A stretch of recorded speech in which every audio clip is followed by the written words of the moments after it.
Hello friends, പുതിയൊരു വീഡിയോയിലേക്ക് എല്ലാവർക്കും സ്വാഗതം. ഇപ്പോൾ കേരള ബ്ലാസ്റ്റേഴ്സുമായി ബന്ധപ്പെട്ടുള്ള ന്യൂസുമായിട്ട് വരാൻ പോകുന്നിട്ടുള്ളത്. കേരള ബ്ലാസ്റ്റേഴ്സ് നിലവിൽ സൂപ്പർ കപ്പിനായിട്ടുള്ള തയ്യാറെടുപ്പിലാണ്. ഗോവയിൽ ബ്ലാസ്റ്റേഴ്സിൻ്റെ പ്രീ സീസൺ നടന്നുകൊണ്ടിരിക്കുകയാണ്. ഇപ്പോൾ ഇതാ ബ്ലാസ്റ്റേഴ്സിൻ്റെ ഭാഗത്തുനിന്ന് ഒരു ഒഫീഷ്യൽ ന്യൂസ് പുറത്തു വന്നിരിക്കുകയാണ്. ബ്ലാസ്റ്റേഴ്സിൻ്റെ ഈ സീസണിലെ അവസാന വിദേശ സൈനിങ് സ്പാനിഷ് താരം സെൻട്രൽ ബാക്ക് ഇവാൻ റോഡ്രിഗസ് ബ്ലാസ്റ്റേഴ്സിനോടൊപ്പം ജോയിൻ ചെയ്തിരിക്കുകയാണ്. ഇത് ബ്ലാസ്റ്റേഴ്സ് തന്നെ ഒഫീഷ്യലായി കൊണ്ട് ഈ ന്യൂസ് പുറത്തുവിട്ടിട്ടുണ്ട്. ബ്ലാസ്റ്റേഴ്സിനോടൊപ്പം ഇവാൻ റോഡ്രിഗസ് ചേർന്നതായിട്ടുള്ള ഒഫീഷ്യലായിട്ടുള്ള ന്യൂസാണ് ഇപ്പോൾ ബ്ലാസ്റ്റേഴ്സ് പുറത്തുവിട്ടിട്ടുള്ളത്.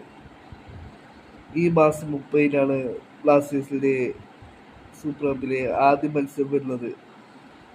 രാജസ്ഥാൻ യുണൈറ്റഡുമായിട്ടാണ് ബ്ലാസ്റ്റേഴ്സിൻ്റെ സൂപ്പർ കപ്പിലെ ആദ്യ മത്സരം വരുന്നത്.